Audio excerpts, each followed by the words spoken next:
A tradução do título desse filme é meio controversa. Enquanto que no original a gente tem o nome Champagne Problems, aqui pro Brasil veio traduzido como Borbulhas de Amor. E eu quero muito falar sobre esse título porque eu discordo dele demais. E eu queria falar pra vocês daqui a pouco o porquê. Sejam bem-vindos a mais um especial de Natal aqui no canal. E olha, eu já vou dizendo pra vocês que eu não prometo que vão ter vários e vários outros vídeos. Eu não sei como que vai ser esse meu fluxo de postagem natalina. Se vai ser um dia sim, um dia não. Se vai ser segunda e quarta, eu ainda não sei. Então, se inscreve aqui no canal pra poder ir acompanhando. Porque todos os outros anos que eu tentei colocar um prazo nas postagens, eu acabei não conseguindo cumprir. Porque essa época sempre é muito caótica pra mim, principalmente esse ano que eu vou viajar. Então, assim, não prometo nada, entendeu? Mas se inscreva que vai ter vídeo de Natal. Vai ter esse daqui, vai ter indicando episódios natalinos das minhas séries favoritas. Enfim, vai ter um conteúdo muito legal e eu preciso que vocês se inscrevam, porque até o dia do Natal, eu não sei se eu vou postar todos os dias, eu não sei se eu vou postar dia sim ou dia não, eu não sei se eu vou postar 2 vezes por semana, eu não sei. Então se inscreva aqui pra poder conferir e poder acompanhar. Aqui nessa história a gente conhece a Sydney, que ela trabalha num negócio que eu não sei explicar direito, mas basicamente é uma empresa que compra outras empresas que estão passando por algum tipo de dificuldade econômica. Então elas compram essas empresas, investem naquela empresa ali, fazem elas se desenvolverem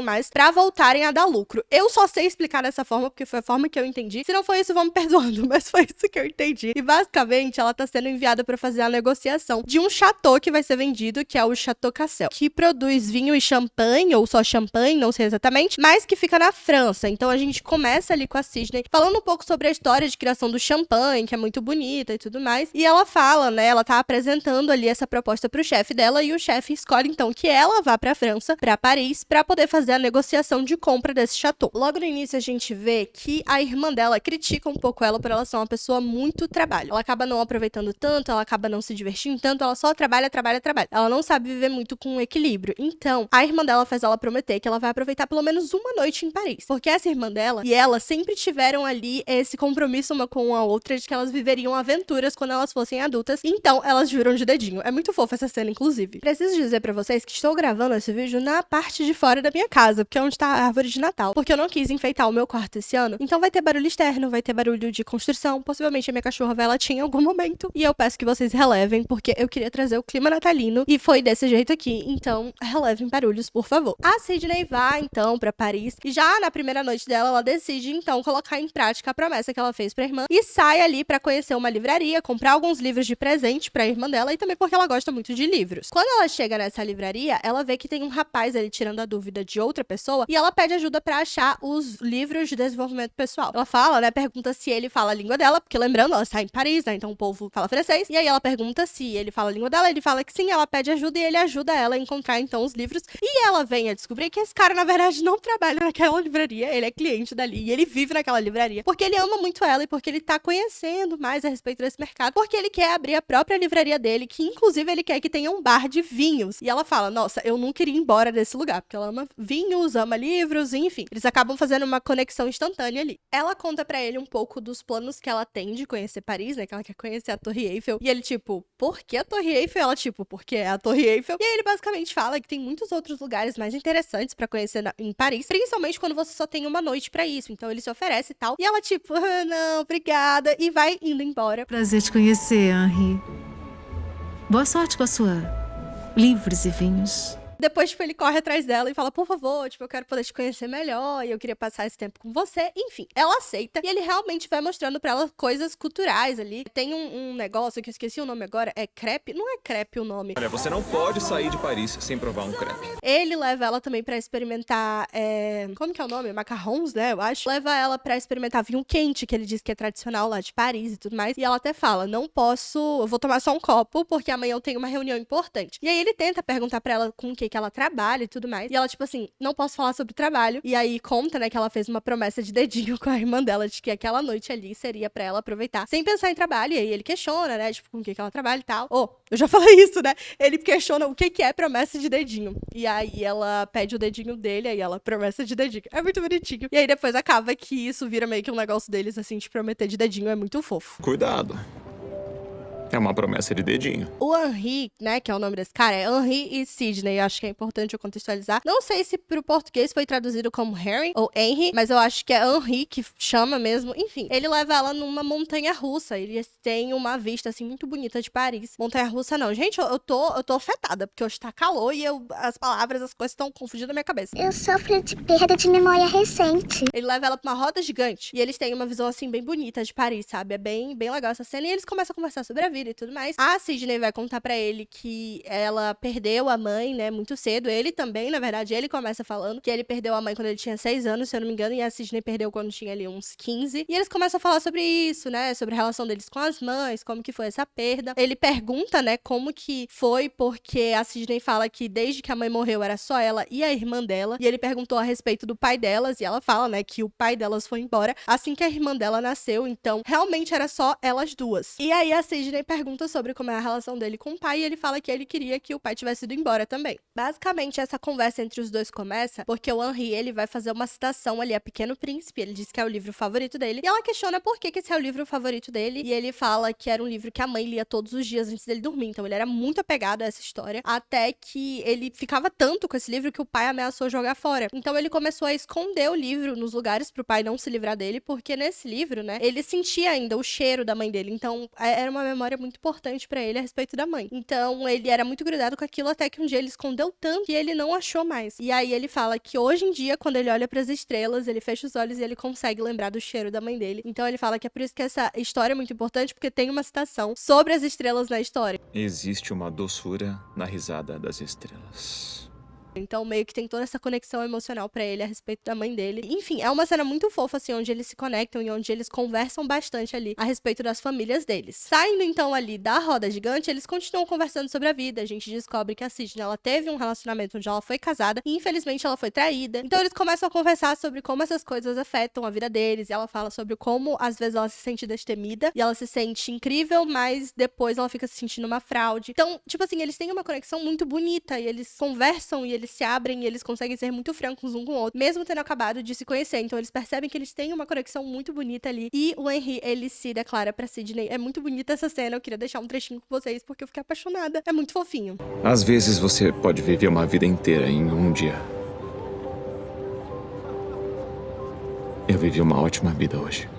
Depois disso, obviamente, eles passam a noite juntos e no dia seguinte, a Sidney acaba se atrasando pra tal entrevista. Não é bem uma entrevista, né? É uma reunião que ela vai ter ali. Ela acaba chegando atrasada. Quando ela chega lá, as outras pessoas já estão esperando por ela, porque são outras empresas que também têm interesse de adquirir o Chateau Cassel. Então, basicamente, o dono, que se eu não me engano é Igor Cassel, ele quer que cada um deles mostre a proposta deles pra que ele possa tomar a decisão de qual das empresas ele acha mais interessante terem, então, a posse do Chateau Cassel. A gente tem o Otto, que ele é representante de uma empresa alemã. A gente tem a Brigitte, que já conhece o Igor Cassel, né, que é o dono há muitos anos, acho que eles são amigos e tal, e ela é de uma empresa francesa, né, dali da França mesmo. A gente tem o Roberto, que é um cara que não necessariamente, na verdade, ele não representa empresa nenhuma. O que acontece é que ele é filho de um cara muito rico, então ele sempre dá muitas festas, e ele gosta muito do champanhe que é produzido pela empresa ali do Cassel, e o medo dele é que a empresa que adquira a empresa do Cassel não consiga produzir champanhes tão bons, né, que a qualidade do champanhe, ela vai decair. Então ele quer comprar pra poder garantir que tudo vai continuar sendo produzido da mesma forma e pra que as festas dele não sejam prejudicadas por causa dessa mudança aí de gestão. Eles começam então cada um a dizer sua proposta, começa pelo Roberto falando justamente isso que eu acabei de falar pra vocês, e aí vem então a Sidney dizendo que o processo de produção do Chateau Cassel, ele é um pouco ultrapassado, o que faz com que em safras que não sejam muito boas, isso prejudique a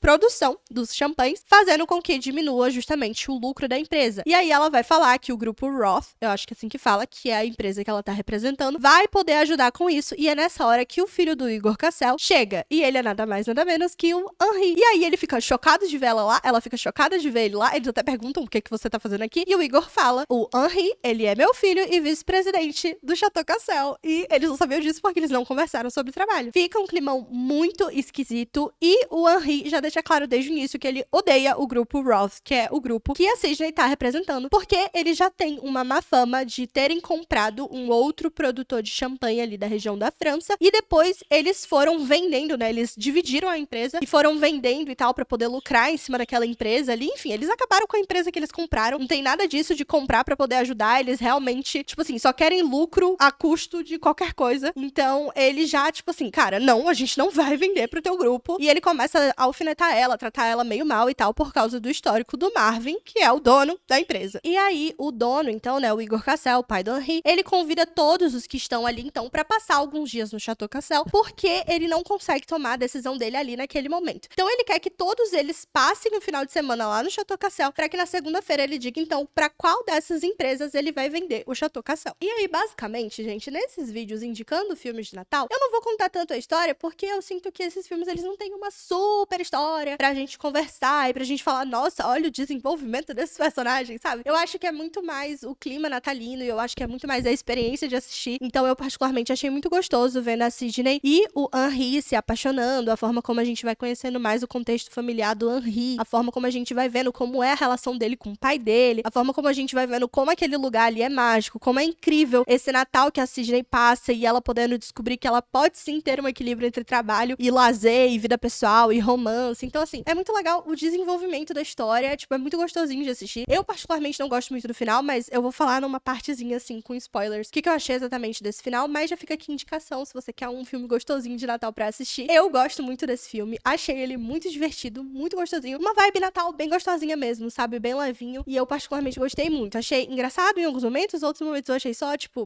coisa idiota, mas filme de Natal, né, gente? A gente não espera muito. A gente já sabe que filme de Natal é pra ter essa vibe gostosa, né? E eu acho que entregou essa vibe gostosa pra mim, o romance também achei bem gostosinho. Então, assim, super indico, tá? Eu queria falar a respeito desse nome, Borbulha de Amor e Champagne Problems, porque no original o nome é Champagne Problems. Champagne Problems é uma expressão pra dizer que esses problemas que você diz que tem são Champagne Problems. Não são problemas de verdade, sabe? São problemas bobos, que outras pessoas adorariam ter esses problemas. E aí, pro português, eles traduziram como borbulhas de amor. E aí, a Sidney, quando ela explica esse termo borbulha de amor, ela explica com o mesmo sentido de Champagne Problems. Só que Champagne Problems no português, eu acho que não tem nenhuma expressão que traduza, sabe? Tipo, eu acho que a gente realmente usa a expressão Champagne Problems, porque quem conhece a expressão e usa, já conhece o significado. Então, eu não acho que tenha um termo traduzido pra cá. Então, eu acho que borbulha de amor foi uma invenção da pessoa que traduziu o título, porque eu não conheço borbulhas de amor com esse sentido. O único borbulha de amor que eu conheço é da música do Bruno Marrone. Para em teu límpido aquário mergulhar, fazer borbulhas de amor pra te encontrar. Essa é a música que eu conheço. Então, assim, eu realmente acho que foi uma tradução meio tosca, porque eu não sei se a gente tem uma expressão que traduza isso que eu tô falando aqui. Então, enfim, esse é o título do filme, Champagne Problems, por causa disso. Porque no final do filme, e agora essa parte aqui é com spoilers, ela fala lá pro concierge, né? Eu perdi meu emprego, eu tô com o coração partido, e tipo assim, é isso. Meu final de semana foi uma catástrofe. Mas eu me apaixonei, eu descobri em mim uma força que eu não sabia que eu tinha. Eu acho que ela fala que ela tem a oportunidade de recomeçar, alguma coisa assim. E aí ela fala, tipo, são problemas que outras pessoas talvez gostariam de ter, sabe? Poder descobrir mais sobre si mesma, poder se apaixonar de novo. So I guess you could say champagne problems. Champagne problems. It just means your problems aren't really that bad. Most people feel lucky to have your worries. Enfim, e aí é por isso que é o nome do filme. Então eu acho muito bonito, porque ali no final do filme ela tem uma briga com o Henri, porque ele acha realmente que ela tá de esquema com a empresa dela pra comprar o Chateau Cassel e depois fazer qualquer coisa, não cumprir o contrato, mas não, ela não concorda com isso e ele não sabe disso, ele acha que ela tá junto com o chefe pra poder fazer isso, então ele briga com ela e tal. Ela conta tudo pro pai dele sobre o esquema que a empresa dela tá armando pra ele não cair nisso e vai embora. E aí é quando ela volta lá pro hotel, que ela conversa com o concierge, é quando a gente descobre essa parte aí do Champagne Problems e tal, que ela fala. Depois o Henri, ele vai atrás dela e ele vai pedir desculpa pra ela e tal, só que essa cena dele pedindo desculpa, eu achei muito besta. Tipo, tem uma cena ali, eu acho que ela poderia ser mais impactante, eu acho que ela podia ser mais emocionante. E tem uma partezinha que ele fala pra ela que é muito emocionante, que ele fala assim, eu não consigo me expressar na sua linguagem. Lembrem disso, porque esse tempo todo ele tá falando com ela em inglês, mas ele é francês, ele fala francês. Não é a língua típica dele, o inglês. Então, tipo, ele tem dificuldade de se comunicar com ela. Eu queria ter as palavras certas pra dizer como eu me sinto. Mas quando eu tento dizer na sua língua, elas me escapam. É muito fofo esse momento. Só que aí depois ela só olha pra cara dele e vai embora. E eu fico tipo assim, nossa, que ódio. E aí ele só fala pra ela, tipo assim, você faz falta em mim, que é um termo que o pai dele ensinou pra ela. E aí ela, tipo, beija ele e eles ficam juntos. E aí eles abrem a livraria deles com vinhos e tudo mais. Então, assim, essa parte especificamente da declaração final, eu achei que poderia ser mais impactante, mas assim, o filme não perde em nada por causa disso, tá? Eu acho que ainda assim é uma experiência muito gostosa, a relação deles é construída de uma forma gostosa, e eu particularmente gostei muito de assistir ele, eu já quero até reassistir. Eu dei uma reassistida em alguns pedaços pra fazer o vídeo, mas eu quero reassistir de novo, porque eu realmente achei que é uma vibe muito gostosa esse filme, e enfim, foi lançado esse ano e eu acho que a Netflix acertou em cheio. Mas é isso, gente, como todo filme de Natal, a protagonista, ela chega lá com a magia dela e conserta tudo, então dramas familiares ela vai lá e conserta. O carro do pai dele que tava quebrado e que ele já tinha tentado fazer tudo, magicamente ela sabe qual é o problema e ela conserta, então assim, tem umas forçação, mas é um filme gostosinho, eu acho que vale a pena. E eu acho a relação deles dois muito gostosa também, tá? Quando ambos estão errados, eles vão lá, eles pedem desculpa, então, por mais que tenha um drama, eu acho que a Netflix soube dosar, pra não pesar tanto nesse drama, e aí ficou uma experiência gostosa, eu particularmente gostei bastante, então fica a minha dica aí pra vocês, Borbulhas de Amor, se possível, se você não tiver dificuldade, assista legendado, porque eu acho que na dublagem, apesar da dublagem não ser tão ruim, né, ela é uma dublagem ok, eu sinto que a dublagem, ela engole alguns pedaços, assim, importantes dos diálogos deles, que são uma delícia de acompanhar, então eu indicaria assistir legendado, foi como eu assisti um pedaço dublado, assisti, depois eu não quis tanto, e aí fui pro legendado, e eu preferi o legendado nesse caso. Então é isso, gente, esse foi o vídeo do nosso especial de Natal, novamente, não sei quantos outros vídeos teremos esse especial de Natal, então peço que você se inscreva, caso não seja inscrito aqui no canal, e é isso. Um beijo, até o próximo vídeo, tchau!